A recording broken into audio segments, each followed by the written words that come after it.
اوله سپاره سوره بقره سلورم نمبر رکو. اوله سپاره سوره بقره سلورم نمبر رکو. بسم الله الرحمن الرحیم. وَإِذْ قَالَ یاد کړئ چې اوه ربک رب دستا للملائکة فرشتو ته انی بیشک از جاعل گرزون کایما فی الارض خلیفہ پس مکہ کے نائب. قالوا فرشتو اوه اتجعل فیها آیات گرزوی پس مکہ کے من ہر اغسوک یفسد فیها چه فساد بکوی پدیز مکہ کے ویسفک الدماء او وینبتو یوی ونحن نسبح او منگ تسبیح بیانو بحمدک دستا پصفت سرا ونقدسو او پاکی بیانو منگا لکستا لرا. قال اللہ ورتو فرمائل انی اعلم بے شک ما تعلم دے ما دا اغس لا تعلمون چه تاسو علم نلرے.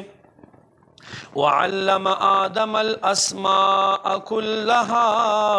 او الله خیل وکړ آدم ته د ټولو شیزونو نمونه ثم عرضهم بیا یې پیش وګرځول دا شیزونه علی الملائکة په فرشتو باندې. فقال انبئونی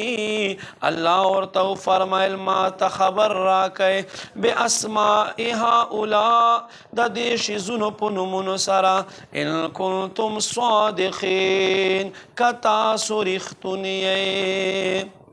قالوا فرشتو سبحانک پاکی دستا لرا لا علم لنا منگتا علم نشتا الا مگر اغس ما علمتنا چتا منگتا خیلائے انکا انت العلیم الحکیم بے شکت علم والحکمت والے. قال یا آدم اللہ ورتو فرمائل اے آدم انبئهم باسمائهم دوی تا دی شیزونو پنمونو سر خبر ورکا. فلما انبئهم پس وقت د خبر ورکڑلا باسمائهم دی شیزونو پنمونو سر. قال اللہ ورتو فرمائل فرشتو تا علم اقول لکم آیا ما تاسو تنوے یعنی ما تاسو توے انی اعلمو بے شک زخ علم لرا غیب السماوات والارض پٹ شیزون دا آسمانون او دزمکو و اعلم ما تبدون او ما تخ علم دے اغس چتا سوی خائے وما کنتم تکتمون او اغس چتا سوی پٹوئے. وَإِذْ قُلْنَا لِلْمَلَائِكَةِ اسْجُدُوا یاد کڑے چھ منگ فرشتو توے اسجدو سجدو کئے آدم آدم تا فسجدو فرشتو سجدو کڑلا الا ابلیس مگر ابلیس ونکڑا ابا انکار اکڑلو واستکبرا تکبر اکڑلو وکان من الکافرین او دل ازلن الکافران نو. وقلنا یا آدم منگورتوے اے آدم اسکن انت وزوجک الجنتا تا او دیتا کوروال پا جنت کیوں سے وکلا او خری من حال دے جنتنا رغدن پا مڑخیٹ سرا حیث شئتما چرت چستاسو خخوی ولا تقربا او نزدے دوار مورزے هذه الشجرتا دیونتا فتکونا من الظالمین. بیا بتاسو دوارا و گرزے گئے لحد نا تیرے دن کنا فَأَزَلَّهُمَ الشَّيْطَانُ پس شیطان دوی دوارو تخویول ورکل دوی اخویول انحال دے جنتنا فَأَخْرَجَهُمَا پس دوی دوارے را بہر کرل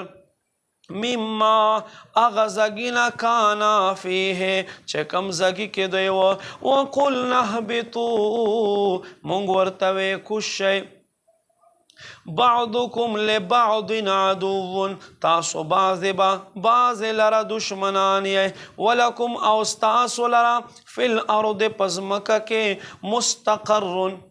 اوسیدل دی ومتاع الی حین او تر یو وخت پورې فائدې اخیستل دی فتلقى آدم پس ازده کړل آدم من ربه لخپل ربنا بکلمات یو سو خبره فتاب علیه الله خپل مہر سره په د باندې رجوع کړو دو توبه قبلولو سره انه هو التواب الرحیم بشک هغه ډیر توبه قبلونکی مهربان دی قلنا اهبطوا منها جميعا مونږ ورته وی تاسو ټول د جنت نه کوز شئ فاما یأتینکم منی هدی پس که چېرته مال طرف تاسو خواته راغی هدایت فمن تبع هدایا پس چا چې تابعداري وکړله هدایت زما فلا خوف علیهم نه به وي سیاره په دوی باندې ولا هم یحزنون او نه به دا خلک غمجن وي والذین کفروا او اغا خلق چا چې کفر وکړو وکذبوا بآیاتنا او زمونږ آیتونه دروغ وګرځول اولئک اصحاب النار دا خلق اور والدی هم فیها خالدون دوی با پدے اور کے پدے جہنم کے ہمیشہ ہمیشہ اوسی